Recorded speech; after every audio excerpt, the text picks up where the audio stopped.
जय जिनेन्द्र। जय जिनेन्द्र। आज का लेक्चर, हाँ, आज का लेक्चर शुरू करेंगे। 11वां व्रत, श्रावक का जो 11वां व्रत है और तीसरा गुण व्रत, ये जो हमारा पौषध उपवास, अरे सॉरी, तीसरा शिक्षा व्रत, गुण व्रत तो हो गए हैं, 4 शिक्षा व्रत का ये तीसरा शिक्षा व्रत है, वो है पौषध उपवास। पौषध व्रत की बात करेंगे आज, उसके स्वरूप की बात करेंगे। एक मिनट चालू रख दो जरा। चलो, ये 11वां व्रत है, जो है तीसरा शिक्षा व्रत, पौषध उपवास।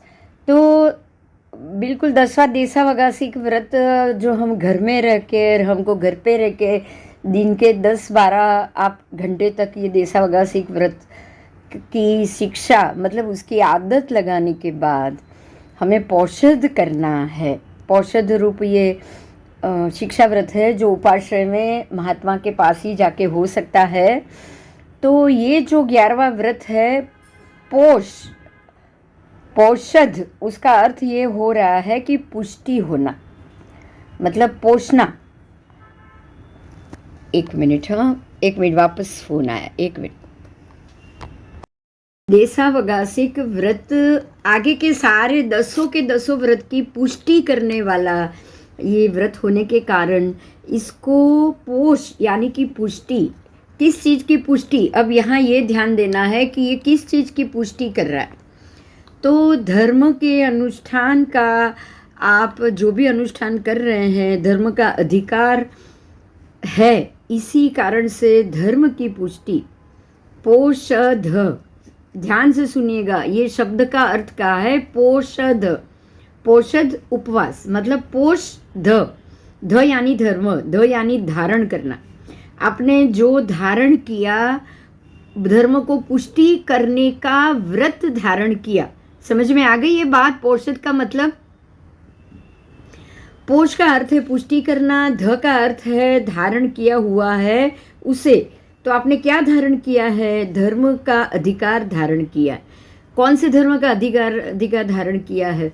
तो श्रावक धर्म का अधिकार धारण किया है। और आप सर्ववीरति की शुरुआत की, हम जिसे हम बोलेंगे ना शिक्षा, उसकी शिक्षा ले रहे, सर्ववीरति में जाने से पहले सर्ववीरति की शिक्षा ले रहे हैं।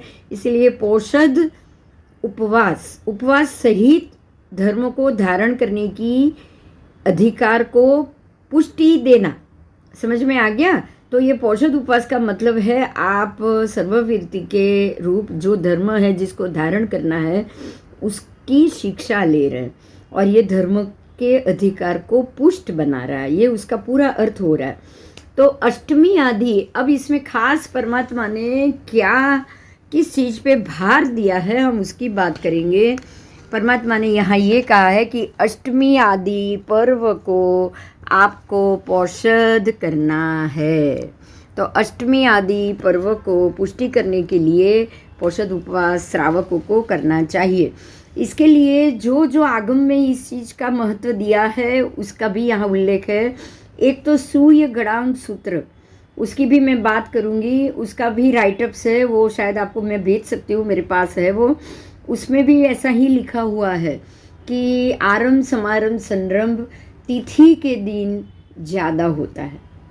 एकेंद्रीय जीवों में पृथ्वी, अब तेऊ, वायु, वनस्पति और त्रस जीव में तिथि के दिन, जब चंद्र की कला तिथि के दिन की होती है, तब उसके अंदर बिल्कुल, जैसे हम बोलेंगे ना ऊपर नीचे होना, उसको हम बोलेंगे कि बिल्कुल तरफड़ाहट होता है। ये जीवों के अंदर बिल्कुल तरफड़ाहट होता है। तो ये जीवों के तरफड़ाहट के कारण इसी 3 तिथियों को मोक्ष में जाने की इच्छा रखने वाले श्रावक श्राविकाओं और मनुष्यों को, सबको, महात्माओं को भी, सबको जो मोक्ष की इच्छा रखते हो, उन सभी को ये जीवों को जीवन दान देना है, अभय दान देना है। आप उनको अभय दान दोगे, कैसे दोगे? तो उस दिन 24 उपवास करना है। ये सूर्य गणांक सूत्र में कहा गया है। उस दिन आप 24 उपवास करो और पूरा दिन आरम समारम संरम से बचो, पौषध व्रत लो, और आप ये तिथि के पूरा जो समय है वो 24 घंटे तक 8 प्रहर पूजा करके आप अपने ही घर के अंदर तो नहीं, उपाश्रय के अंदर आप शांति से रहो, धर्म की आराधना करो। अब यहाँ भी एक महत्व की बात बताई है। सूर्य गणांक सूत्र में तिथि की बात बताई थी, जो मैं आज, ये हमारा सब्जेक्ट है इसलिए मैं आपसे ये रिपीट कराना चाहूँगी। हर 2 दिन बाद तिथि है। बीज है 2 दिन छोड़ के, पांचम है 2 दिन छोड़ के, अष्टमी है 2 दिन छोड़ के 11 आएगी, और 2 दिन छोड़ के 14 आएगी। फिर से 2 दिन छोड़ के ही बीज आएगी। 14 के बाद पूनम या अमास जो होगा वो 1 दिन होगा, एकम होगा और बीज आएगी। तो हर 2 दिन के बाद पर्व तिथि आती ही आती है। हमारे पूरे 1 महीने की तिथियों के अंदर, 30 तिथि के अंदर 10 पर्व तिथि आती है, टोटल 10। तो ये 10 पर्व तिथि के अंदर आपको बिल्कुल 24 उपवास करके पौषध करना है और धर्म की पुष्टि करना है, आरम समारम संरम तीनों से बचना है और मोक्ष की साधना करना है। ये हमारे सूर्य गणांक सूत्र में कहा है। यहाँ एक महत्व का मुद्दा ये है कि हर 2 दिन बाद छोड़ के ही पर्व तिथि क्यों, पर्व तिथि के दिन ही आराधना क्यों? तो पर्व तिथि के दिन आरम समारम संरम सबसे अधिक होता है, क्योंकि पर्व तिथि के दिन ही सूर्य चंद्र के दबाव के कारण, इसको हम थोड़ा सा प्रैक्टिकल समझेंगे, साइंटिफिक समझेंगे। सूर्य से चंद्र पर्व तिथि के दिन बराबर एक कोण से दूसरे कोण में जाता है। हमारी 10 दिशा हैं और बराबर 10 पर्व तिथि। आप ये सब चीज़ को जोड़ोगे तो समझ में आ जाएगा। बराबर 10 दिशाओं के कारण और 10 विभाग पड़ रहे हैं। दूसरा एक सूर्य का 5 विभाग पड़ रहा है, दूसरे सूर्य का 5 विभाग। पूरे जम्बूद्वीप 2 सूर्य को लेकर ही दिन रात होते रहते हैं, और सूर्य चंद्र की स्थिति 2 सूर्य 2 चंद्र की स्थिति के कारण एक सूर्य के एक अर्ध भाग में, एक सूर्य के 5 विभाग, दूसरे सूर्य के 5 विभाग, तो टोटल 10 विभाग हुए। कोई क्वेश्चन है तो पूछते रहना। बराबर 10 विभाग हुए हैं। 10 विभाग के अंदर आपको ये समझना है। नहीं, 10 पर्व तिथि 10 ही आएगी। देखो, मैंने फिर से गिना दूं, दूज, पंचमी, अष्टमी, 11 और 14। तो सुद की ये 5, वद की ये 5, 10 पर्व तिथि हो गई। बस ये 10 पर्व तिथि, 10 ये विभाग, सूर्य चंद्र से बनते हुए 10 विभाग। महत्व का मुद्दा ये है कि जब एक सूर्य के 5 विभाग है, उसमें 3 भाग में जब प्रकाश होगा तो 2 भाग में अंधकार होगा ही होगा, और जब 2 भाग में प्रकाश होगा तो 3 भाग में अंधकार होगा ही होगा। ये सूर्य चंद्र की स्थिति के कारण बनती हुई स्थिति है। समझ में आ गया? बात समझ में आई? हाँ, अभी जो 12 तिथि की बात की है वो मैं क्लैरिफाई कर दूं। जो अमास और पूनम को भी पर्व माना है, लेकिन वो पर्व 15 दिन का अंत है, वो पर्व है। समझ में आया? एक पक्ष खत्म हो जाए उसका पर्व कहा गया है। अमास को पर्व, पूनम को पर्व। उसको पर्व तिथि के अंदर नहीं गिनना। 12 पर्व तिथि नहीं है हमारे। हाँ, ये महापर्व है, 15 दिन का अंत है, तो उसको महापर्व माना है। और ग्रहण भी उसी पर्व में होता है, बराबर। पर्व राहु ग्रहण करता है। समझ में आ रहा है? अमास पर्व है, पूनम पर्व है, और पर्व के दिन ही ग्रहण होगा। ग्रहण पूर्णिमा अमावस को ही होगा, और ये ग्रहण करने वाला राहु का नाम ही पर्व राहु। क्लियर हुआ? लेकिन आराधना के 10 पर्व है, वो दूज, पंचमी, अष्टमी, 11, 14, वद की, सुद की, बराबर हर 2 दिन बाद। अब यहाँ 10 विभाग हो गए। 30 तिथि के बराबर 10 विभाग हुए। 5 शुक्ल के, 5 कृष्ण पक्ष के बराबर 10 विभाग हुए, हर 2 दिन छोड़ के। ये भी समझ में आ गया? तो अब हर 2 दिन छोड़ के जब सूर्य से चंद्र काटकोण में जाएगा, डिग्री कली जाएगा, 90 डिग्री, 120 डिग्री, फिर 150 डिग्री, 180 डिग्री, ये भी तो समझ में आ जाएगा आपको। काटकोण तो पता है, राइट? तो बराबर दो दिन के बाद सूर्य से चंद्र जब काटकोण में जाएगा, तब दोनों के आकर्षण के कारण एक से दूसरा बराबर कोण में गया है, उसके अंदर पावर बढ़ जाता है। ये पावर बढ़ने के कारण, चंद्र की असर के कारण, ये एकेंद्रिय जीवों पे, त्रस जीव, अपकाय, तेऊकाय, वायुकाय, वनस्पति का, सब में बिल्कुल एक प्रकार का खड़भड़ाहट हो जाता है। आप देखोगे तो आपको ये पता चलेगा, बराबर दिन में 2 बार समुद्र का पानी भी उछलता है। क्यों? क्योंकि अंदर रहे, पाताल कलश के अंदर रहे वायुकाय और अपकाय, दोनों में बिल्कुल उथल पाथल होती है। बात समझ में आ रही है? गुजराती का खड़भड़ाहट हिंदी में आप उथल पाथल कह सकते हो, राइट? तो ये जीवों में उथल पाथल होगा। कब होगा? जीव में खड़भड़ाहट होगा, उथल पाथल कब होगी? बराबर 2 दिन छोड़ के सूर्य से चंद्र बराबर काटकोण में जाएगा तब। और सूर्य से चंद्र काटकोण में 10 बार जाता ही जाता है, एक पूरा एक राउंड खत्म करते वक्त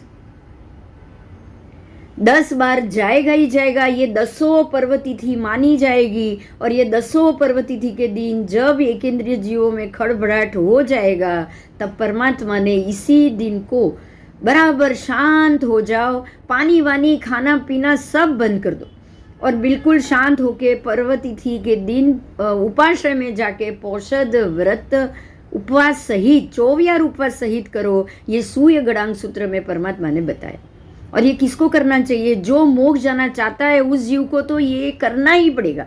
क्यों? क्योंकि ये दिनों में, पर्व तिथि के ये दिनों में, अगर आपने ये जीवों की, हमने खाया पिया, हमने लीलोतरी का ज़्यादा वपराश किया, तो आप ये सारे एकेंद्रिय से लेके त्रस काय के सभी जीवों को ज़्यादा विराधना करोगे, उनको ज़्यादा तकलीफ दोगे, उनकी विराधना ज़्यादा होगी, तो आपसे पाप कर्म भी ज़्यादा बंधेगा। आप कर्म के अंदर बनते जाओगे। आप जितने ज़्यादा बनते जाओगे उतना आपका मोक्ष दूर होगा। क्योंकि मोक्ष की साधना के लिए जीवों को अभयदान देना बहुत जरूरी है, बराबर? तो ये पर्व तिथि के दिन पौषध उपवास क्यों करना चाहिए, इसका ये सबसे बड़ा कारण है। समझ में आ गया?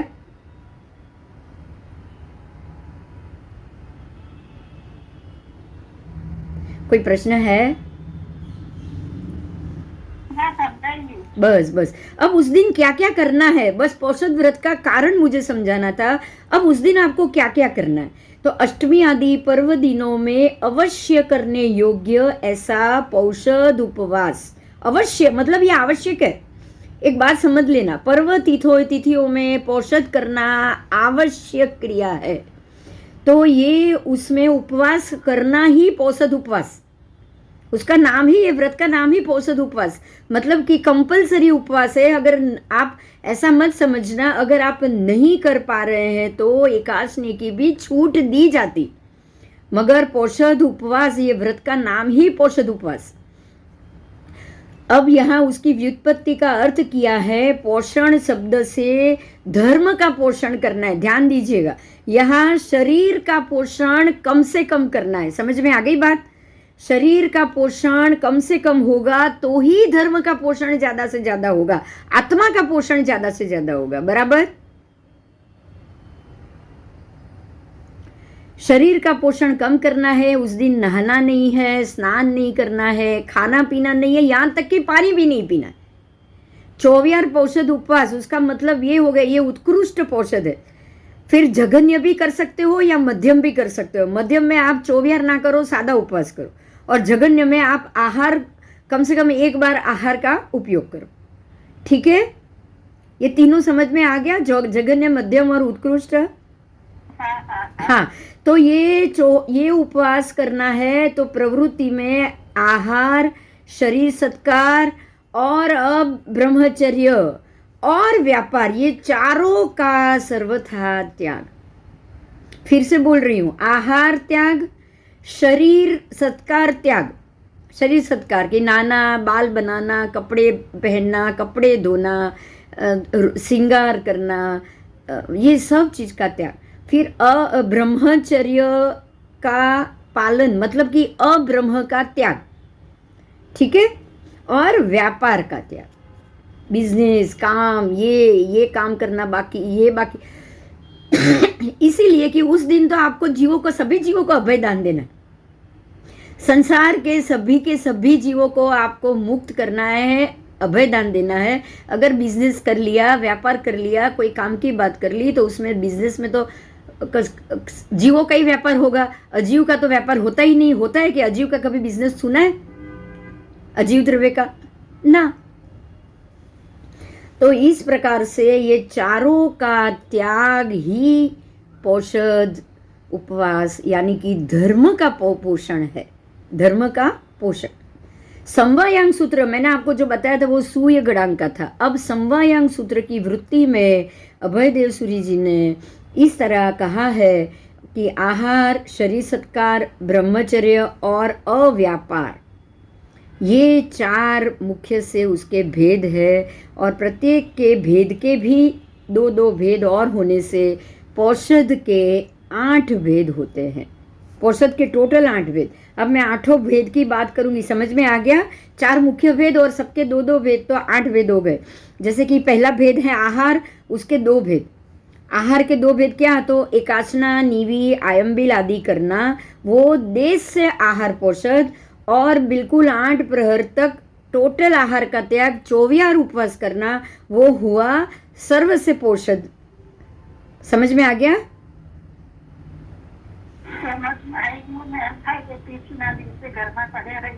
હા બસ એટલે આ બધું જાણશું ને આપણે, ડિટેલથી જાણશું. પોષદ કરવો એ ખબર છે, પણ આના 8 ભેદ ખબર હતી પહેલા, એ વિચાર.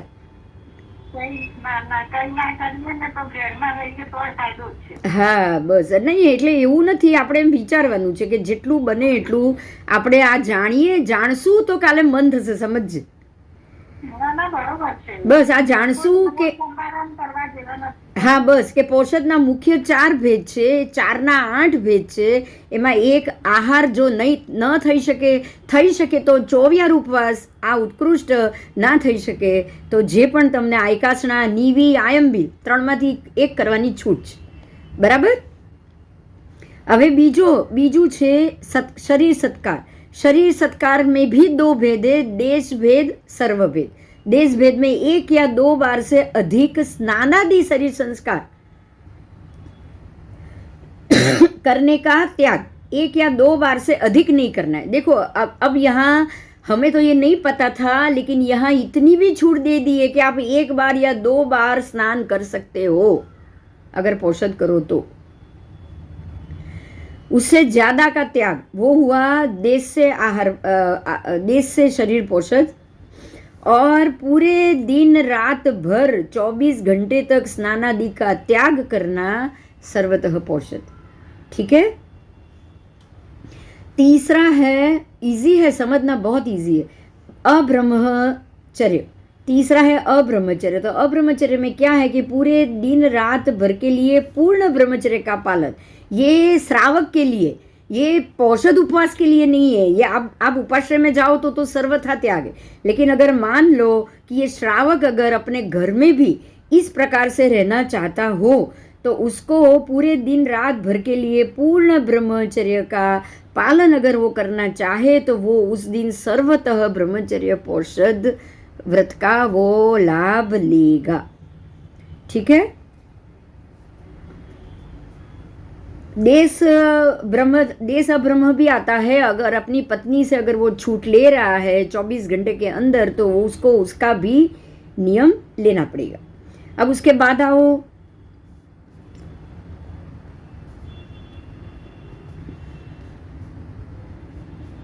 चौथा, व्यापार. व्यापार की बात की है.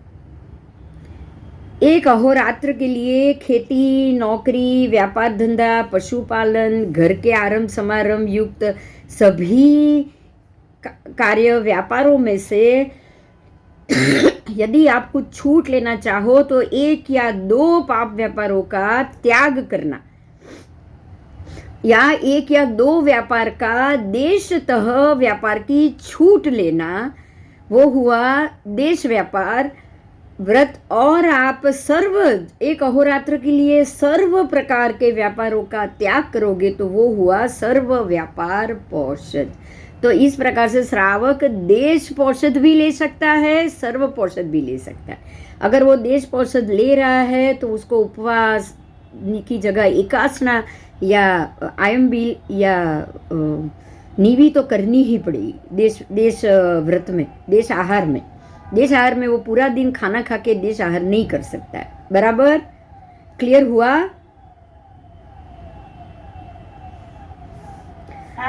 हाँ, अब अगर वो देश से पौषध करे तब वो चाहे सामायिक करे या ना करे। देश पौषध में आप सामायिक नहीं करोगे तो देश पौषध में उसके लिए बोला नहीं है, आप बिना सामायिक भी देश पौषध कर सकते हो।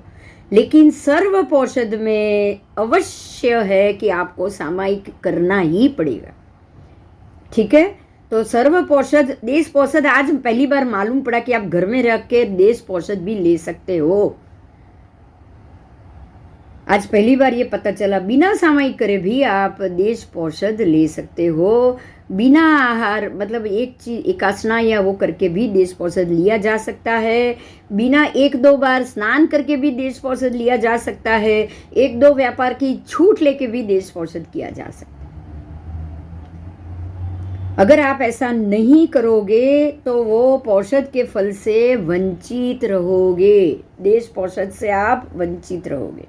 मतलब ये हो गया कि अगर आपने ये बाधा नियम लिया है कि मैं सिर्फ ये देखो, अब ध्यान से सुनो कि मैं अगर आप एकासना कर रहे हो, अगर आप ये 1 ही बार या 2 बार की ही स्नान की आपने छूट ली हुई है, अपने पति या उसके पत्नी के अलावा किसी और से अब्रह्म का सेवन नहीं करोगे, उसका नियम लिया हुआ है, और चौथा आपने सिर्फ ये 1-2-3 व्यापार ही करेंगे, सारे पाप व्यापार बंद, उसका अगर आपने नियम लिया है तो आप देश पौषध व्रत में हो।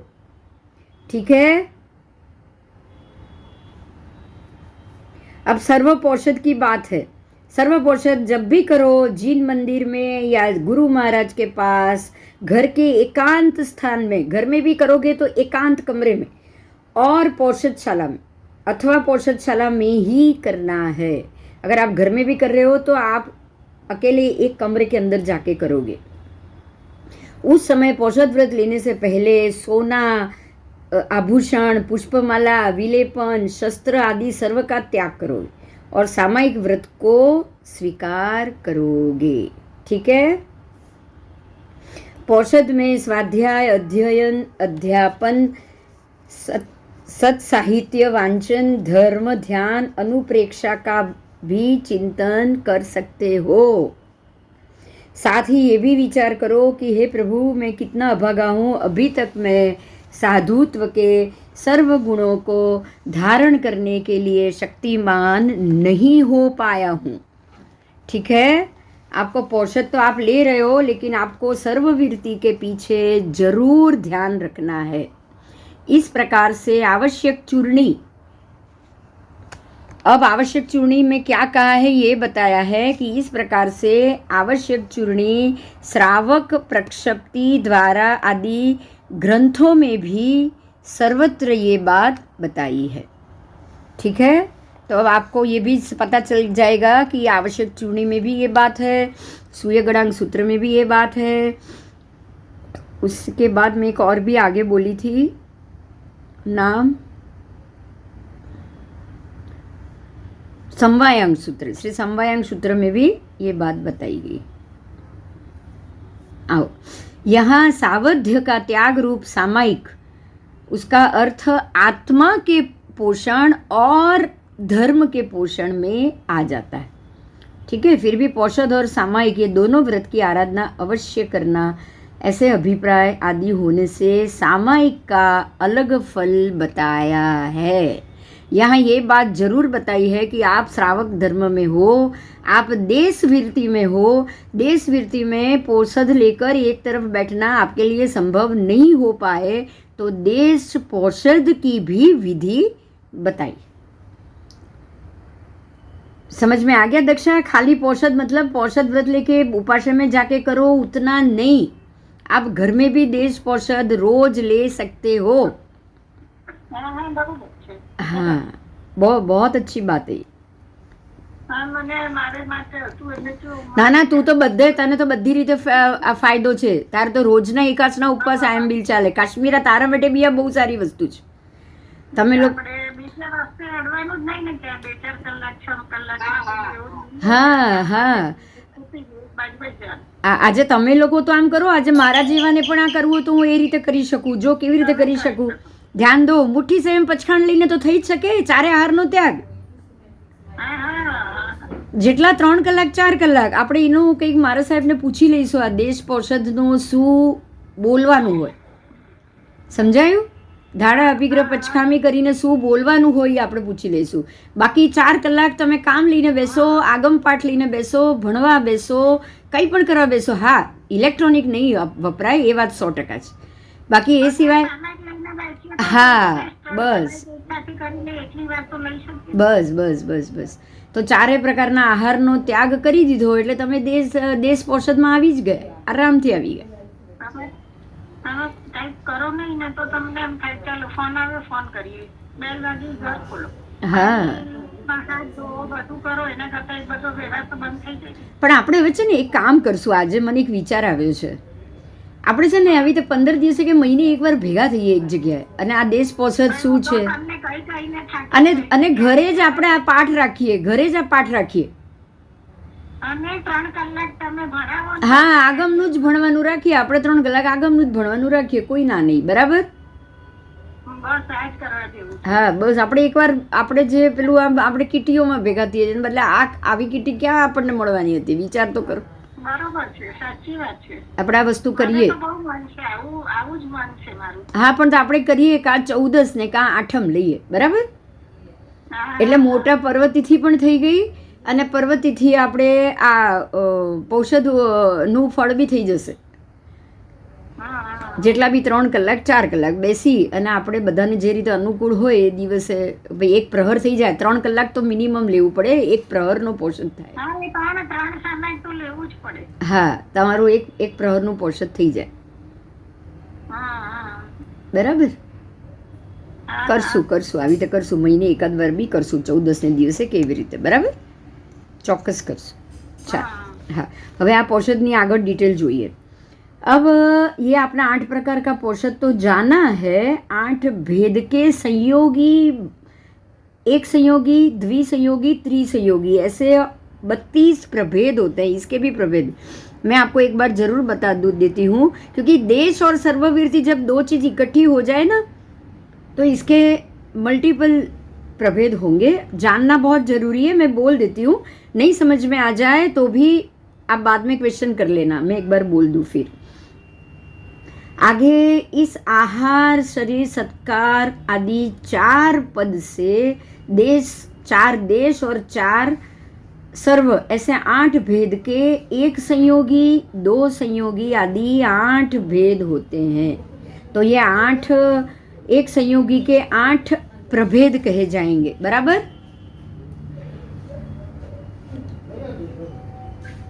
चार पोषद के 8 जो भेद है उसमें से अब प्रत्येक में हम जाएंगे. जैसे कि एक संयोगी भांगा कितना होगा, तो एक संयोगी के 8 प्रभेद हुए. मैं बोल रही हूँ, सुनिए. आहार पोषद देश से, ये पहला भांगा. दूसरा शरीर सत्कार पोषद देश से. तीसरा ब्रह्मचर्य पोषद देश से. चौथा अव्यापार पोषद देश से. तो इस प्रकार से 4 प्रकार के सर्व से भी हो जाएंगे ना. जैसे कि आहार पोषद सर्व से, शरीर सत्कार पोषद सर्व से, ब्रह्मचर्य पोषद सर्व से और अव्यापार पोषद सर्व से. टोटल 8 हो गए. 4 देश 4 सर्व. इस प्रकार से 8 भेद हुए. समझ में आ गया? ये एक संयोगी भांगा, एक का ही. अब द्विसंयोगी में क्या होगा? आपको 2 आहार और शरीर, 2 का देश, 2 का सर्व. बात समझ में आ गई? फिर आहार मैं बोल देती हूँ, बाद में आप पूछो, मैं एक बार पूरा बोल देती हूँ। इसके 24 भेद होंगे, 2 संयोगी के 24 भेद होंगे। मैं बोल रही हूँ, सुनिए आप। आहार शरीर, आहार ब्रह्मचर्य, आहार अव्यापार, शरीर ब्रह्मचर्य, शरीर अव्यापार, शरीर ब्रह्म अव्यापार, ऐसे टोटल 6 भेद हुए द्विक संयोगी के। और ये 6 के भी 4-4 हो जाएंगे। देश सर्व, देश सर्व, टोटल 24, 6 का 6 चौका 24, ऐसे 24 प्रभेद होंगे द्विसंयोगी भांगे। प्रत्येक जो 6 थे उसका आहार देश शरीर देश, आहार देश शरीर देश। समझ में आ गई मेरी बात? आहार सर्व शरीर सर्व, समझ में आ गया?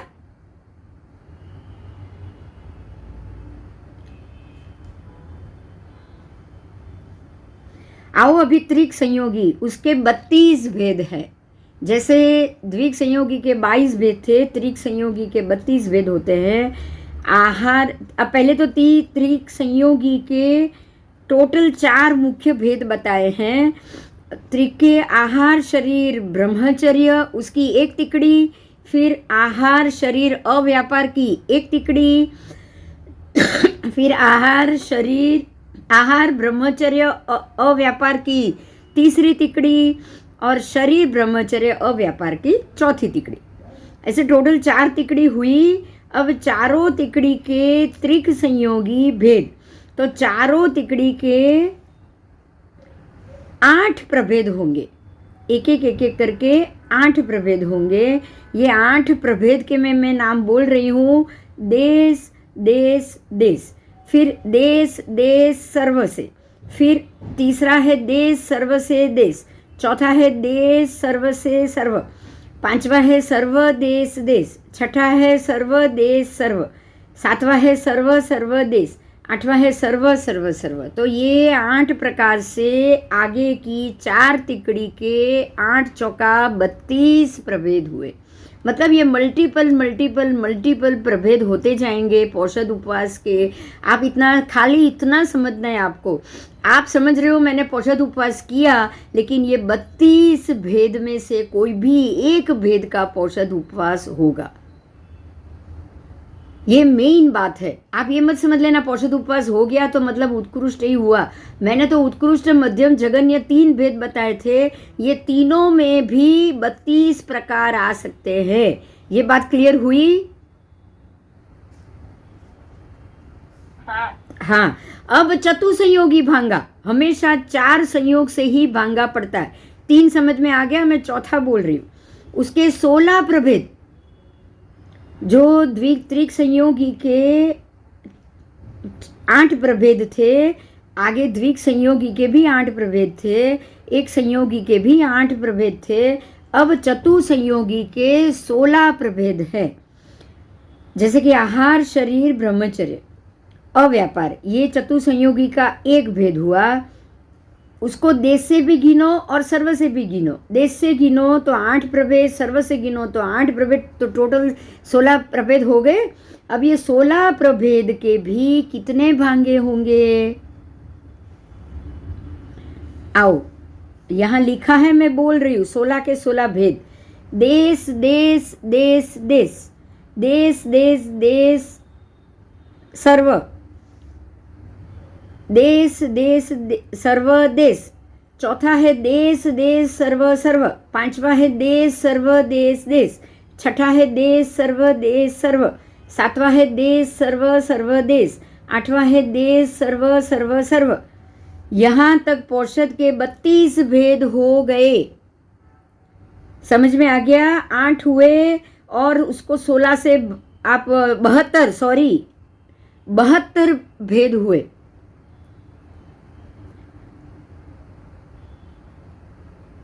क्यों? क्योंकि ये 9 प्रकार हो गए हैं जो मैं बोली आपके सामने, और 8 9 72, टोटल 72 भेद यहाँ तक हुए। अब मैं आगे बोल रही हूँ, पौषध के 72 भेद हो चुके, 8 प्रभेद में ही 72 भेद हुए। अब मैं आगे बोल रही हूँ, सुनिए। 9वां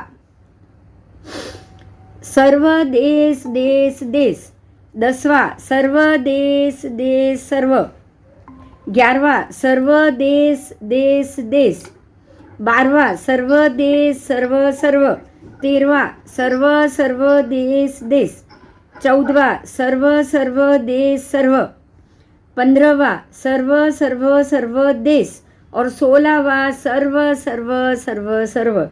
टोटल कुल मिला के इसके भी 80 भेद होते हैं। तो टोटल 80 और 72 आप दोनों को प्लस करो, आप दोनों को प्लस करो तो 152 भेद हुए। तो ये पूर्वाचार्यों की परंपरा के अनुसार पौषध की सांप्रदायिक समाचारी इसको कहा गया है।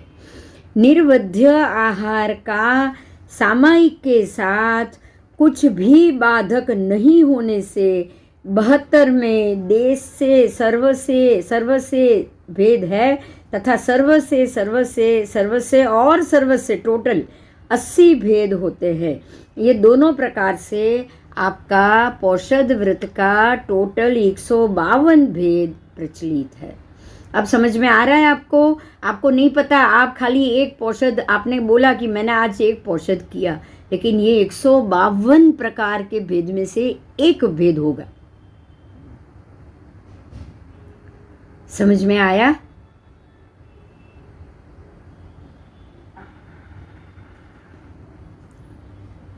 आओ। હા બહુ સરસ. આજ કેટલું સરસ જાણવા મળ્યું, એટલું તો વિચાર તું. ખબર જ નથી બોલ આ બધી આપણને, રાઈટ? કાલે તમને આજે મારે આ ક્લાસ લેવો તો ગઈકાલે રાત્રે આજે સવારે મેં આ બધું 4 વાર વાંચ્યું, ત્યારે મને હું સમજાવવામાં આટલું ઇઝી તમને કહી શકી છું. બોલો, નહીં તો મારે આ બોલવું હોય વાંચીને તો હું બોલી પણ શકી હોત. વિચાર કર. હા, મને બી કાલે પહેલી વાર સાંધા લાગ્યું કે આટલા બધા ભેદ અને પ્રભેદ નહીં, મારે સમજાવવા તો છે જ. મેં નક્કી કર્યું.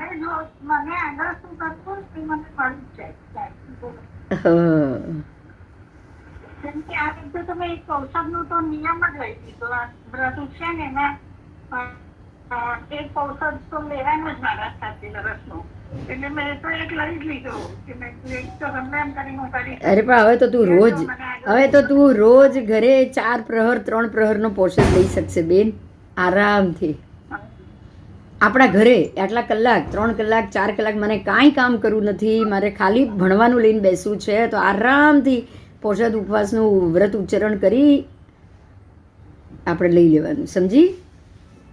હા, આપણે પૂછી લેવાનું સાહેબને કે આના માટે શું બોલવાનું, બસ એટલું પૂછી લેવાનું. સાહેબજીને શું પૂછવાનું એની માટે? કે ભાઈ અમારે આવી રીતે 3 કલાક 4 કલાકનો દેશ વીરથી પૌષધ લેવો હોય તો અમારે શું પચખાણમાં બોલવાનું, ધાણા અભિક્રમમાં શું બોલવાનું, અને એટલા કલાક પછી બધું બંધ, ફોન, ટીવી, આ વાતચીત, આ તે બધું બંધ, ખાલી સ્વાધ્યાય.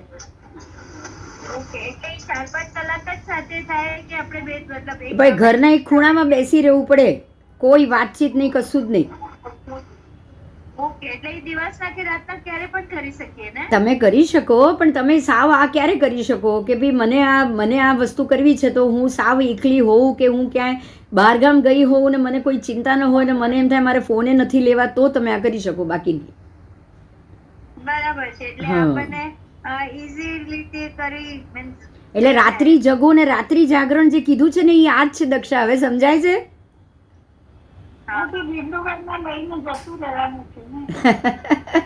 હવે અમે એવું નક્કી કર્યું છે સારિકા કે બરાબર 15 દિવસે અને કા મહિને 14 આવે એ પર્વનો દિવસ, સૌથી મોટા પર્વનો દિવસ, બરોબર?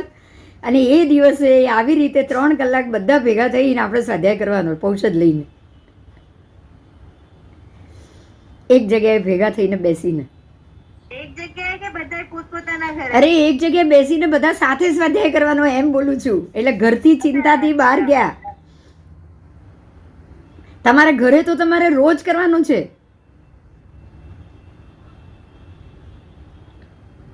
સમજાયું? ઘરે રોજ કરવાનું છે. હા, ખ્યાલ આવી ગયો. હા, પણ બહાર નીકળીને કાંઈ મોબાઈલમાં સાંભળતા કોણ ઊંઘતા કરે છે, કોણ શું કરતા કરે એ ખબર ના પણ તમે મોબાઈલ વાપર્યો એટલે તમે ઇલેક્ટ્રોનિકમાં છો ને, શટકાયની વિરાધના તો ચાલુ જ છે. એટલે એના પોષદ વ્રત તો ન જ કહેવાય, દેશ પોષદ બી ના કહેવાય, કહેવાનો અર્થ એ છે. એમાં કટાશનું અને ચરમનું અને એ તો બધું પોષદમાં આવી બધું તો અરે અહીંયા સમજવાની વાત એ છે, તું આગળ મોડી આવી એની પણ જરૂર નથી. એવું છે, મારું એટલું સ્ટાર્ટિંગનું મિસ થઈ ગયું. હા તો એની પણ જરૂર નથી.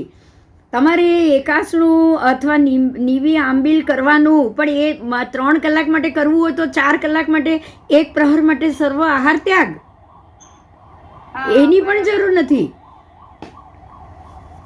મારા જેવીને કરવું હશે ને તો 3 કલાક માટે હું કરી શકીશ. હા બરાબર છે. ઘરમાં આપણે બધા ભેગા થશું ત્યારે મુઠ્ઠી સંયમ પચકાઈ, આ બધા આહારનો ત્યાગ, બસ. હા અને ખાલી ભણવાનું, ધર્મ લઈને બેસી જવાનું, ચર્ચા કરવાની સરસ મજાની તિથિ પર્વતિથિના દિવસે. તમે કરજો 24 કલાક, તમે કરજો 12 કલાક, પણ હું 3 કલાકે કરી શકું તો એ બહુ સારી વાત છે ને. બરાબર છે. હા, એટલે આપણે આવું કરવું છે, હવે ભેગા થવું છે, સામાયિક લઈને બેસી જવું. સામાયિક લઈને બેસો, સામાયિક લઈને ના બેસો, તમારે 3 કલાક ચૂપચાપ બધાથી છૂટા પડી આહાર સત્કાર છોડવાનો છે, શરીર સત્કાર છોડવાનો છે, વ્યાપાર છોડવાનો છે, અને બ્રહ્મચર્યનું પાલન. બસ આ 4 વસ્તુનું પાલન મારે એક જગ્યાએ બેસીને કરવાનું છે. એટલે આને સ્વાધ્યાયમાં ન ગણાઈ શકે, આવી રીતનું પૌષધ 3 પ્રહરનો પૌષધ એવી રીતે ગણાશે? ના, તમારા આ પૌષધમાં સ્વાધ્યાય, અધ્યયન, અધ્યાપન, સસાહિત્ય વાંચન અને ધર્મ ધ્યાન અને અનુપ્રેક્ષા બધું કરી શકશો. ઓકે, પૌષધમાં તમે આ બધું કરી શકો છો. આ પૌષધનું નામ શું કીધું આપે? નંતરમાં બાકી કાંઈ નહીં. પૌષધ વ્રત જ 11મું પૌષધ વ્રત જ આવું છે, આપણને ખબર જ નથી બેન. અચ્છા, હું તો એ પૌષધ જે દેરાસરમાં લઈ ના, એ ઉત્કૃષ્ટ, એ પણ લો. આમાં કેટલા 152 તો ભેદ આવી ગયા. હા, એ મેં થોડું પાછળથી જોયું. બસ હવે 152 ભેદ આવે, આમાંથી એક ભેદ તમે ઘરે બેસીને પણ તમે જગન્ને આ રીતે કરી શકો છો. Okay okay. આપણે આ વ્રત લેવા જઈએ ત્યારે આપણને આવું ક્યાં સમજાવાય જ છે. ના એ નથી સમજાવાતું, આટલું ડિટેલમાં નથી હા, સમજાતું. આપણને એમ કે પૌષધ લઈશું ત્યારે વ્રત પૂરું થશે, આપણે એવું સમજીએ. હા, એ જ સમજતી હતી. હા, પૌષધ ઉપવાસ સાથેનું એ વ્રત છે, તો 24 ઉપવાસનું જે ઉત્કૃષ્ટ હતો. જગન્ને તમે એકાસનાથી એ કરી શકો છો, બરાબર છે. એ બધાથી એ કરી શકો છો, સમજ્યા? હા, ખ્યાલ આવી ગયો. અને તમે ઉપાસમાં લઈને ઘરે પણ કરવું હોય તો એ એક રૂમની અંદર બેસીને તમે કરી શકો એમ છો. બોલો, આજે આપણે આપણી રીતનું જે કહીએ છીએ. હા, એ તો આપણી રીતે તો આપણે ઓલું સિમ્પ્લિફાઈ કરી દીધું છે. ના પણ બસ હવે આપણે એવું કરીએ ક્યાંક તો તીર્થમાં ભેગા થઈ જઈએ, 4 કલાક સરસ મજાનો સ્વાધ્યાય કરીએ, બાકી કશું જ નહીં. બરાબર છે. બરાબર? Yes yes. કંઈ પણ કરીએ, કંઈ પણ કરવું છે, બસ. સારું હા, બરાબર છે. સારું, ચલો સરસ, આગળ જવું હવે. હા. हाँ, હવે अब क्या है, आहार बिना के शरीर सत्कार. सुनो, अभी ध्यान से सुनो. निर्वध्य आहार का सामायिक के साथ कुछ भी बाधक नहीं होने से 72 में देश से सर्व से भेद है, और सर्व से सर्व ये भेद में 80 भेद होते हैं. समझो, तो ये जो दोनों 72 भेद देश से हुआ, 80 भेद सर्व से हुआ, दोनों प्रकार से पौषध प्रचलित है, क्योंकि सर्व सामायिक के स्वामी मुनिराज और उपधान तप वहन करने वाले श्रावक को आहार ग्रहण करने का विधान है. जो सर्व सामायिक लेकर उपधान वाले बैठे हैं और सर्व सामायिक वाले मुनि भगवंत है, उनको तो आहार ग्रहण करने का विधान तो है ही ना. तो वो इनके 72 या 80 दो में से भेद में आएंगे, क्योंकि उनके भी तो बिना आहार का तो उपदान भी नहीं हो रहा है, बिना आहार के तो मुनिराज भी नहीं जी रहे हैं. बराबर? यहाँ ये समझा है, आहार बिना के शरीर सत्कार आदि 3 पोषक तो सर्व से ही लिया जाता है. आपको आहार छोड़ो, बाकी के शरीर सत्कार आदि जो 3 पोषक है वो सर्व से ही लिया जाता है. 3 पोषक को देश से लेने में सामायिक के साथ बाधक होता है. बाकी के जो 3 पोषक है, अगर आप देश से लेने जाओ तो उसमें सामायिक नहीं कर पाओगे. बराबर? आप ये सोचो कि देखो यहाँ बहुत क्लियर हो रहा है दक्षा, अगर मैं ये सोचूं मैं सामयिक ले लूं, सामयिक के साथ पोषद करूं और देश पोषद करने जाऊं तो पॉसिबल नहीं है, क्योंकि देश पोषद में शरीर सत्कार में एक बार नाने की छूट दी है, बराबर। हाँ हाँ, तो अब एक बार नाने की छूट दी है तो सामयिक वाला पोषद कैसे हो पाएगा? नहीं होगा। नहीं हो पाएगा। एक बार देश पोषद में अपने पति या पत्नी के साथ अब्रह्म की छूट दे दी है तो वहाँ पोषद नहीं आएगा ना, देश पोषद नहीं हो पाएगा, राइट? नहीं होगा। यस। तो खाली आहार में ही आपको उपाश्रय में, अब उपाश्रय में अगर आपको पोषद करना है सिर्फ देश आहार की ही छूट मिलेगी, बाकी 3 की छूट नहीं मिलेगी। ये बिल्कुल क्लियर कर दिया, बराबर दक्षा? हाँ बस, तो जब आपको देश आहार देश पोषद करना है तो आप सिर्फ घर में ही कर पाओगे अगर चारों की छूट लेनी है तो। પણ એ તો છૂટ આપી છે, પણ આપણે એમ કહીએ કે મને આ છૂટ નથી, આ છૂટ તો આપણે થોડા સ્ટેપ વધીએ ને. નહીં, હવે જો સાંભળ, હવે બહુ મહત્વનો મુદ્દો આ તું બોલે છે ને અને આ વાત આવે છે ને એમાં ક્લિયર થાય છે। अगर आपने श्रावक के 12 व्रत ले लिए हैं, अगर आपने अपनी ही व्यक्ति के साथ अब्रह्म का नियम लिया हुआ है, सुनिए, और अगर आप रोज कुछ ना कुछ नियम या मुट्ठी से एम पचखाण या वो पचखाण से आप जा रहे हो तो देश आहार में तो आप हो ही। હા आपने अनंत का ये सब की बाधा ली हुई तो आप देश आहार में तो आप हो ही। હા अब्रह्म भी देश में आ गए, आपने अपने ही श्रावक के साथ छूट ली हुई है, बराबर। व्यापार तो आप कर ही नहीं रहे हो, और जो भी व्यापार कर रहे हो घर के व्यापार में भी आपको त्रस्काय और सबकी जितनी हो सके उतनी विराधना से बचना है, वो नियम भी आपका है ही, હા बराबर। तो अब बाकी कौन सा रहा? शरीर सत्कार। तो आपको ये भी तो नियम है कि मैं 1 या 2 बाल्टी या इससे ज़्यादा इस्तेमाल नहीं करूँगा। आप जब भी नहाते हो तब आपको पता है कि मैं कम से कम पानी का इस्तेमाल करूँ, હા या फिर आप जो भी पीते हो उबला हुआ पानी पीते हो तो अब क्या है कि विरधना तो आपसे अटकी हुई है। तो ये बात हो गई आपका तो रोज का पोषद उपवास है, मतलब जो हम श्रावक के 12 व्रत ले रहे हैं ना, तो 12 व्रत तो रोज का ही लिया हुआ है। हमको ही नहीं पता कि हम रोज का पोषद कर रहे हैं, बस आपने लिया तो है ही। समझ में आ रहा है? आप जो ये 12 व्रत लेके बैठे हो, स्थूल अद्वैत दान, स्थूल मृषावाद, स्थूल ब्रह्मचर्य, आज जो आप जो लेकर बैठे हो ना, आगे के सारे व्रत आप रोज पालन कर रहे हो, आपका रोज का देश पोषद हो रहा है, आपको मालूम ही नहीं है। बात हुई क्लियर? હા હા हमको नहीं पता है लेकिन हम देश पोषद रोज कर रहे हैं दक्षा। આમાં તો ખબર જ નથી। હું તો છે ને દેરાસરે જાઉં, ખાલી વ્યાખ્યાન માટે જાઉં, બસ પછી બહાર પણ નહીં નીકળવાની, એવું બી માનથી નક્કી કરી લઉં। ના પણ તું જેટલા કલાક આપણે અહીંયા બેઠા હોઈએ, માળા ગણવા બેઠા હોઈએ, દેરાસરના 1.5 કલાક ગભારામાં છો, અહીંયા છો, તે છો, દેશ પોષદ જ છે ને। તમે પાપ વ્યાપારથી તો ત્યાગમાં જ છો। હા હા, તમે એનાથી તો ત્યાગમાં જ છો ને। હા પછી એટલે આપણે આ દેશ લગભગ મારે છે ને 7 વાગ્યા પછી તો કશું જ હોય નહીં આમ। નહીં પણ આજે મહત્વનો, એવું પણ ના હોય। હા, આજે મહત્વનો મુદ્દો એ જ આવ્યો કે આપણને ખબર જ નથી કે આપણે આ દેશ પોષદ વ્રત લઈ લીધેલું છે, આપણે રોજ કરી રહ્યા છીએ। ભલે કલાક માટે કોઈ કરે છે, કોઈ 2 કલાક કોઈ કરે છે, કોઈ 6 કલાક કરે છે, કોઈ 10 કલાક કરે છે, બરાબર? સમજાયું? પહેલા આ સાંભળીને થાય કે ઓહો કેટલું બધું ભગવાને છોડાયું છે। ભગવાને કેટલી તમને રીતસરના બાળ મંદિરના છોકરાની જેમ ચોકલેટ પીપર આપીને બેસાડ્યા છે, બેસો બેસો બેસો। તમે એમ સમજો, બોલો બેસાડ્યા છે કે નહીં? અને બોલો કોરોના ઉઠીને લગભગ 8:30 વાગ્યા, 7:30 પોણા 8 થી બેસી જતી તો હું રાતના 2 વાગ્યા સુધી મારા કદાચના ઉપરથી ઉઠી નથી। પણ એ વાત આ જ છે કે આપણે કરી રહ્યા છીએ પણ આપણને ખબર જ નથી કે આપણે આ કર્મ કરી રહ્યા છીએ। હવે સારું છે કે હવે તમારે अब आप लोगों ने ये जान लिया है कि हम हर स्टेप पे ये 12 व्रत का पालन हमारा हो रहा है, हर एक स्टेप में हो रहा है, हर एक घंटे में हो रहा है। अब आपको ये पता चल गया है ना, तो अब हर एक स्टेप पे आप ज़्यादा जीव बचाने के लिए बिल्कुल अलर्ट रहोगे कि नहीं रहोगे? बताओ। ના હવે હું તો રાતના તો કરી જ જવું એ हाँ, पर अब आपको दिमाग में ये रहेगा, हर एक मिनट में ये रहेगा कि अरे यहाँ जीव हत्या हो रही है, अटक जाओ, यहाँ जीव हत्या हो रही है, अटक जाओ। अब आपको हर एक मिनट में बत्ती होगी दिमाग में कि मैं व्रती हूँ, मैं व्रत में हूँ, मैं व्रत में हूँ। होगा कि नहीं होगा? हाँ, होगा, होगा।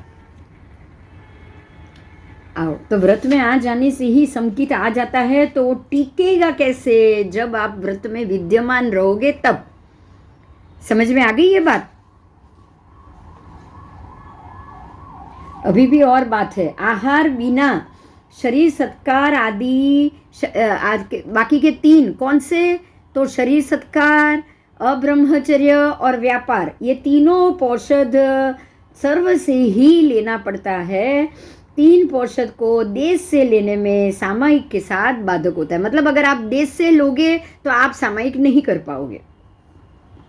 जैसे कि सामयिक लेने में सावज्जम जोगम पचखामी, आप सावज्जम सव्वम सावज्जम बोलते हो ना, जितनी भी देर बैठे उतनी देर। तो सावध्य योग से आपने पचखंड ले लिया तो आप बाकी के काम, चालू काम में तो ये नहीं कर पाओगे। इसीलिए ऐसा सावध्य नियम लिया जाता है।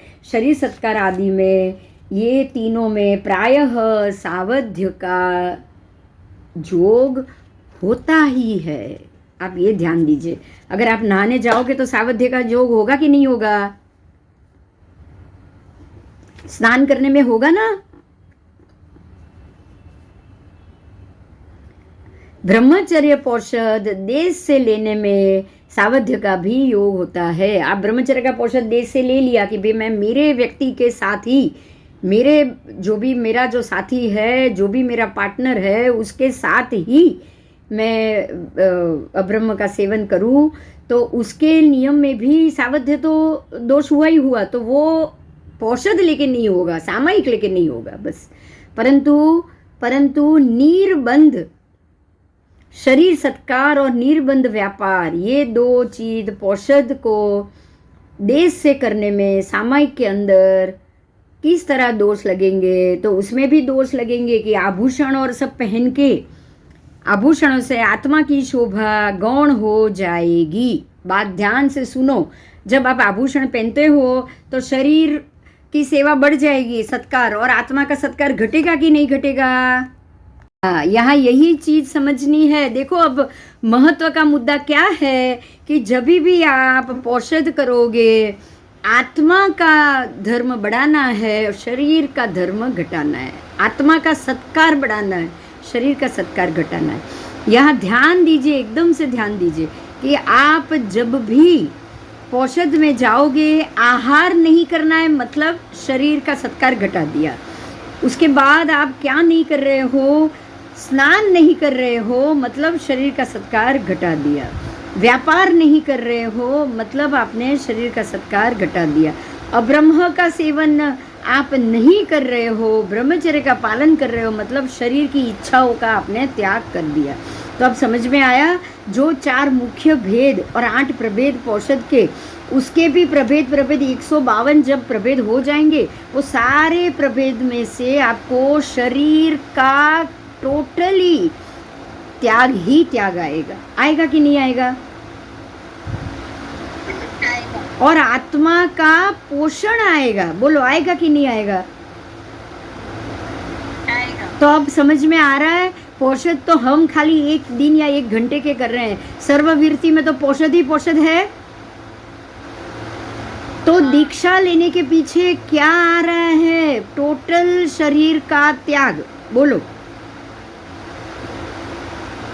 शरीर सत्कार का त्याग ही मोक्ष दिलाएगा, और शरीर सत्कार का त्याग ही आत्मा को उच्च स्थान पे पहुंचाएगा। बोलो हाँ या ना?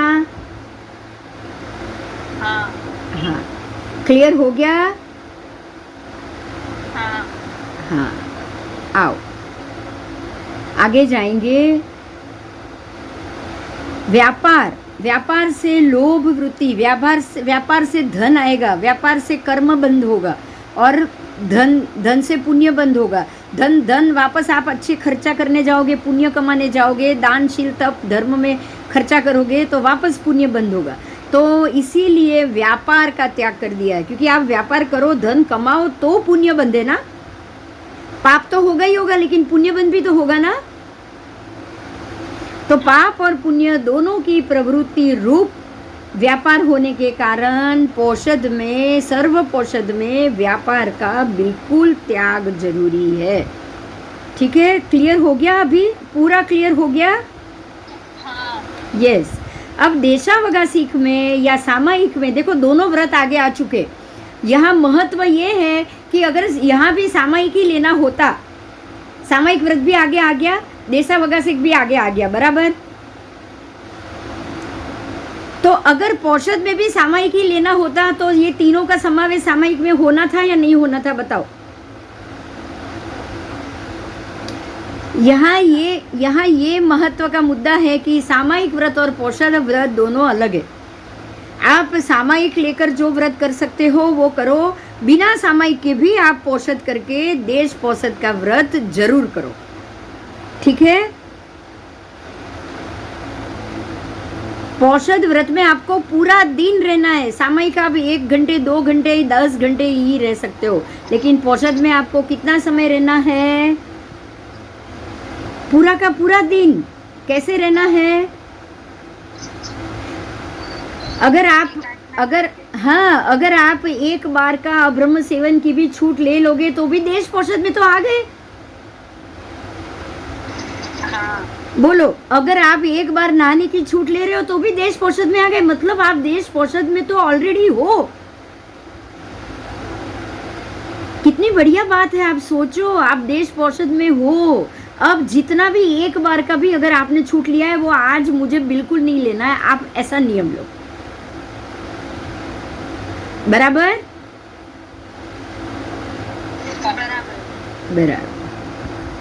आओ अब निशीथ भाष्य, महानिशीथ भाष्य में क्या कहा गया है।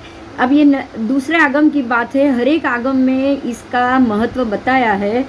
तो निशीथ भाष्य में पोषद लेने वाले श्रावकों के लिए कहा गया है, उद्दिष्ट कंडम्पी सो भुंजे, यानी कि अपने निमित्त तैयार किया हुआ, भुंजा हुआ यानी बनाया हुआ आहार भी पोषद वाला श्रावक यदि उसको ग्रहण करता हो, जम उद्दिष्ट कड़म तम कड़ सामायो विभुंजयी, मतलब जो अपने निमित्त तैयार किया आहार होता है वो सामायिक वाला श्रावक ले सकता है। समझ में आया? आप जब पोषद करने के लिए श्रावक उपाश्रम में जाता है तो उसके निमित्त से ही वहाँ नीचे खाना बना है कि नहीं बना है? उनको गोचरी के लिए तो जाना नहीं है ना, उनको अपने घर पे तो जाना नहीं है ना।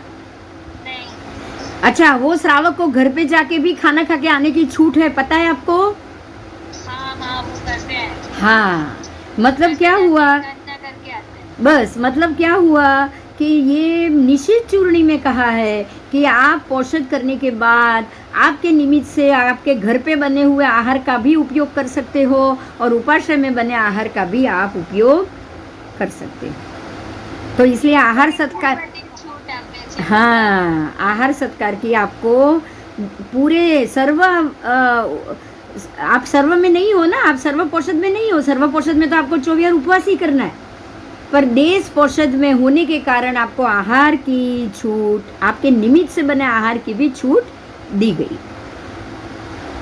वो सामायिक वाला श्रावक भी खा सकता है। तो ये बात पोषद सहित सामायिक लिए श्रावक की अपेक्षा से ही कहा गया।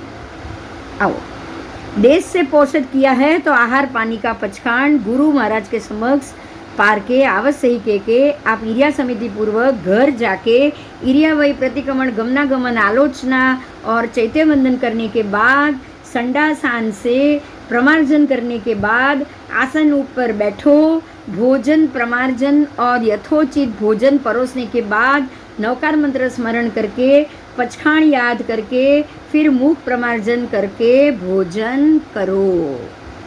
समझ में आ गया? पोषद करो तब कैसे भोजन करना है। आओ, शब्द रहित, आवाज रहित, बहुत जल्दी नहीं, बहुत विलम्ब से नहीं, हाथ से या मुख से या नीचे गिराए बगैर मन वचन काया की गुप्ती में सावधानी रख के साधु के समान उपयोग पूर्वक पीछे आपको आहार करना है। आहार भोजन करने के बाद थाली धोके आदि विधि पूर्वक भोजन करना है। वो समय यात्रा की पूर्ति के लिए भोजन करना है। यात्रा की पूर्ति मतलब एक दिन की आपने संयम यात्रा की है, वो संयम यात्रा सुखरूप हो पाए ऐसे भोजन करना है। ऐसा नहीं कि पेट भर के खाना खा लिया और बाद में वापस वही टॉयलेट बाथरूम वही वापस उसको आपको उसके भी तकलीफ बढ़ जाए। प्राशुक जल से मुख शुद्धि करना है, प्राशुक जल से उबले हुए पानी से। नौकार मंत्र का स्मरण करना है, बाद में उठना है, उसके बाद देव वंदन करना है, वंदन करके पछाण करना है, फिर से पौषधशाला में जाना है, स्वाध्याय में और ध्यान में रहना है। और इस तरह एकासना आदि देश से आहार पौषध होता है। आप ऐसे एकासना आयम्बील या नीवी करके देश पौषध कर सकते हो। सामायिक के सद्भाव में यथोक्त विधि पूर्वक भोजन करने का आगमोक्त उपाय बताया है। पौषध ग्रहण करने की विधि पौषध प्रकरण में से जान लेना। समझ में आ गया है? आपको ये पूरी विधि बताई देश पौषध की और सर्व पौषध की। बोलो, समझ में आ गई आपको पूरी? या कोई प्रश्न है? बताओ। बस बस सरस। चलो अब इसके अतिचार है वो मैं ले लूं।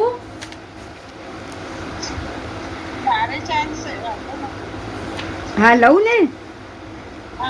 अरे अतिचार भी आएंगे, उसके बाद दृष्टांत भी आएंगे कि पौषध उपवास का पालन करो तो क्या फल है, पौषध में कैसे रहो। अगर बुराई से मतलब अतिचार से पौषध करोगे, लोक निंदा करके पौषध करोगे, लोग पौषध में लोगों की निंदा करोगे और पौषध करोगे तो उसका भी बुरा फल क्या होगा। खाली पौषध करने से अच्छा फल ऐसा नहीं है। पौषध किया, उपास्य में रहे, लेकिन ये देख ये इस 2 3 4 सहेली इकट्ठी हो गई हमारी तरह और फिर ये बोले पौषध करने के बाद देखो इसने ये किया, इसने ये किया, इसने ये किया, दूसरे की बुराई करे तो भी बुरा फल होता है। पौषध करने के बाद भी उसका भी दृष्टांत है। करेंगे बराबर, कल करेंगे वो, ठीक है। लेकिन आज तो पहले मैं पौषध का ही अतिचार वो सब पूरा करूं, फिर जैसे समय मिले वैसे। आओ, पौषध का स्वरूप तो बता दिया, अब उसके 5 अतिचार उससे लगेंगे। अगर आप पौषध करोगे तो 5 अतिचार लगने की संभावना होती है। उसकी गाथा है संथारुच्चार विहि, मतलब कैसे संथारा लिया, उसकी विधि कैसे की, उसके उच्चारण विधि। उसके बाद पमाय तेह तह चेव भोयणा भोए, संथारा के प्रति सेवना विधि के प्रमाद, ठीक है। उसके बाद संथारा प्रमार्जन विधि के प्रमाद। फिर पोसह विहि विवर्ये तय्ये सिखावय निंदे, लघु नीति बड़ी नीति की भूमि की प्रतिलेखना की विधि में प्रमाद। चौथा उच्चारण प्रास्वरण भूमि के प्रमार्जन में प्रमाद। और 5वां है पौषध विधि विपरीत करने से प्रमाद। तो ये 5 शिक्षा व्रत में जो तीसरे शिक्षा व्रत में ये 5 में से जो भी अतिचार लगा हो उसका मैं प्रतिक्रमण करता हूँ। आप ये रोज प्रतिक्रमण कर रहे हो तो आप ये समझ लो जो रोज प्रतिक्रमण कर रहा है आपके लिए बहुत अच्छी बात है। आप जब भी ये संथार उच्चार भी हाँ सु म्यूट થઈ ગયા છે। અચ્છા હવે અવાજ આવે છે? હા હવે આવ્યો। બસ તો ક્યાંથી મ્યુટ હતી? કે તમે હું એક્સપ્લેન કરવાના હતા। હા તો 5 તો બોલી ગઈ ને અતિચાર તો। ના ના ओके पहला अतिचार संथारा के प्रतिलेखना के समय में किया हुआ प्रमाद। दूसरा है संथारा प्रमार्जन करने की विधि में किया हुआ प्रमाद। तीसरा है लघु नीति बड़ी नीति और वो भूमि की प्रतिलेखना करने में प्रमाद। चौथा है उच्चारण पासवण भूमि उसी के प्रमार्जन की विधि में प्रमाद। और पांचवा है पौषध की विधि करने में प्रमाद। तो ये पांचों प्रकार के जो भी विधि है, पांचों विधि ही है। पांचों विधि में से जो विधि मैंने छोड़ दी या चूक गई या कुछ भी मेरे से अत्याचार हुआ हो तो उसका मैं निंदारूप प्रतिक्रमण करता हूँ। आप ये जो रोज प्रतिक्रमण कर रहे हैं आपके लिए बहुत बड़ी अच्छी बात है। जब भी आप संथार उच्चार विहि बोलो तो आपसे जो भी पूरे दिन में आपने जो भी हम बोलेंगे ना लघु नीति बड़ी नीति की है, तो उसके लिए आपसे जो जो कुछ आपसे जो भी अत्याचार हुआ है सबके आप रोज प्रतिक्रमण में आप इसका प्रायश्चित ले रहे हो। तो ये आपके लिए बहुत अच्छी बात है कि आप ये रोज ले पा रहे हो। अब इसका भावार्थ करेंगे। दर्भ, घास, कंबल, वस्त्र, संथारा, ये जो हम उपयोग करते हैं, दर्भ की पथारी, घास की पथारी या पत्थर के ऊपर सोना या वस्त्रादि संथारा, तो उसके शय्यावस्ती, पट्टा आदि उसको कहा जाता है। उसके उच्चारण कहने से लघु नीति बड़ी नीति के लिए 12-12 भूमि तक उसको मातृ स्थंडिल रोकने में समर्थ ना हो। अगर आप समर्थ ना हो और पौषधशाला के अंदर जघन्य से 1 हाथ प्रमाण दूर और 4 अंगुल नीचाई में प्रमाण में 6-6 स्थान पड़ी लेहन करने का होना चाहिए। अगर ये नहीं हुआ हो, जो रोकने में समर्थ हो उसे पौषधशाला के बाहर 100 कदम के अंदर 6 स्थान पड़ी लेहन की विधि होनी चाहिए। और 24 मांडले करने रूप 24 स्थान उपलक्षण से कहा गया है। उसमें थूक, कफ, लीट आदि परठने की भूमि अच्छी तरह देख करके प्रमार्जन करके परठने की विधि रखनी चाहिए। ये 24 मांडला भूमि और श्लेष्मा आदि परटने की भूमि, उसका प्रमार्जन करने में जो प्रमाद आचरण हुआ हो उसका यहाँ अतिचार लगता है। तो सबसे पहला है संथारावस्ती। उसको आपने चक्षु से देखा नहीं, पथारी चेक नहीं की हो, वस्त्र चेक नहीं किए हो, ऊपर बैठना उठना और उसी के कारण जो भी त्रसजीव की विराधना हुई हो, उसका संस्तार शय्या नामक पहला अतिचार। दूसरा, इसी तरह संथारावस्ती के आदि रजोहरण से आपने अच्छी तरह से उसकी प्रमार्जना ना की हो, लापरवाही से, शीघ्रता से, बिल्कुल शून्यता पूर्वक, पूंजे बिना उठे बैठे, अप्रमार्जित दुष्प्रमार्जित संस्तार शय्या नाम का दूसरा अतिचार। तीसरा है पौषध में लघु नीति बड़ी नीति संबंधी जो 24 मांडले वाली भूमि तथा उपलक्षण में थूक, कफ आदि जो स्थान पे परट ना हो वो स्थान आँखों से अच्छी तरह देखा नहीं, वस्त्र आंचल से पूंजनी से प्रमार्जन किए बिना, यत्न रहित होके, आँखों से अच्छी तरह से बिना देखे, विवेक के बिना जैसे तैसे देखकर अगर आपने कुछ काम किया हो, अप्रतिलेखित दुष्प्रतिलेखित, अपड़ी लेही है दुख पड़ी लेही है, याद करो आप, ऐसा उच्चारण प्रश्रवण भूमि नाम का तीसरा अतिचार आपसे लग सकता है। चौथा अतिचार, ऐसे ही उन स्थानों को प्रमार्जन किए बिना जैसे तैसे प्रमार्जन करके, अप्रमार्जित रखे, दुष्प्रमार्जित रखे, उच्चार पासवण भूमि नाम का चौथा अतिचार लग सकता है।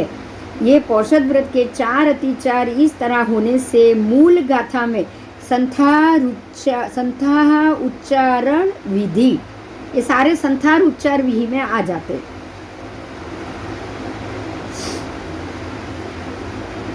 और उसके बाद तह चेव भोयणा भोय, पमाय तह चेव भोयणा भोय, मतलब कि अनुपयोग में प्रवृत्ति की हो, उपयोग बिना की प्रवृत्ति की हो, संथारा और उच्चार ये दोनों विषय में उपयोग बिना की प्रवृत्ति हुई हो तो उसके 4 अतिचार लगते हैं।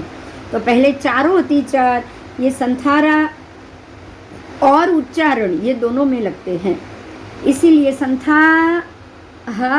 संथार उच्चार विधि ऐसा कहा गया है।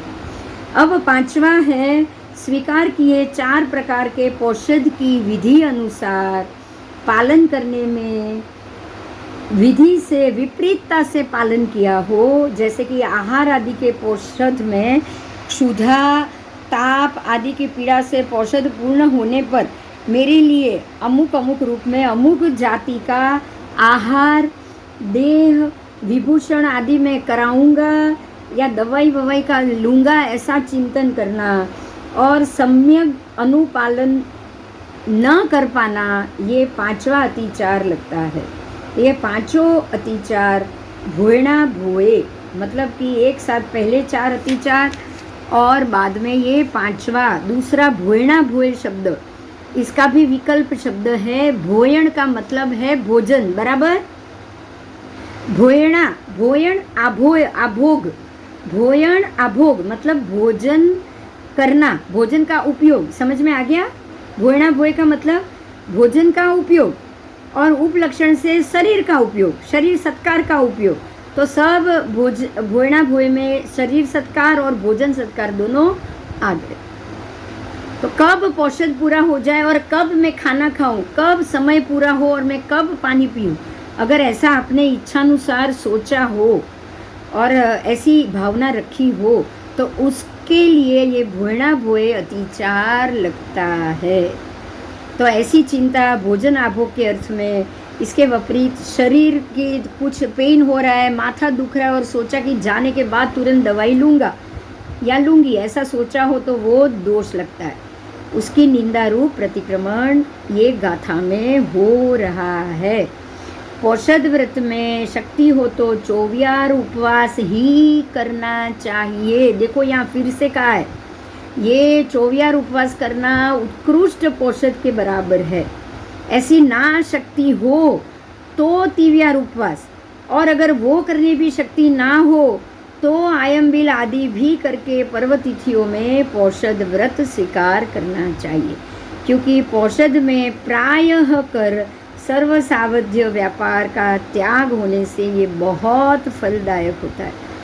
सामय्य अपोसह संठी अस जीवस जाई जो कालो, सामायिक और सामायिक सहित के पोषद में जीव का जो समय जाता है वो समय है, और शेष काल मतलब कि सो सफलो बोधव्यो, शेष काल संसार फल का हेतुभूत जानना। शेषो संसार फल हेतु मतलब जितना समय आपका सामायिक में और पोषद में जाता है वो ही जीव का काल उत्कृष्ट समय संसार मुक्ति का मानना है। बाकी का सारा समय संसार फल हेतु का ही मानना है। तो ये अधिकार में आगे पर्व दिनों में पोषद व्रत करने का कहा गया है। दूज पंचमी आदि को पर्व तिथि बताया गया है। बोलो आगे लेना है कि मैं कल लूँ? हाँ ठीक है, ठीक है, काले काले आज 4:45 हो चुके हैं, मैं इसलिए पूछ रही हूँ। ठीक है, तो अभी बाकी का जो पर्व तिथि का ही महत्व आ रहा है वो, और इसके लिए उदाहरण ये दोनों चीज़ हम कल ले लेंगे। ठीक है, तो कल भी तो शुक्रवार है, कल शायद, हाँ तो कल ऐसे ही दोपहर को 3:15 3:30 बराबर यही टाइम रखूँ मैं? ठीक है चलो। हाँ 3:30 हाँ बस बस ठीक है, मैं 3:30 का समय रखूँगी, आप 3:30 को आ जाए। चलो जय जिनेन्द्र, जय जी, जय जी।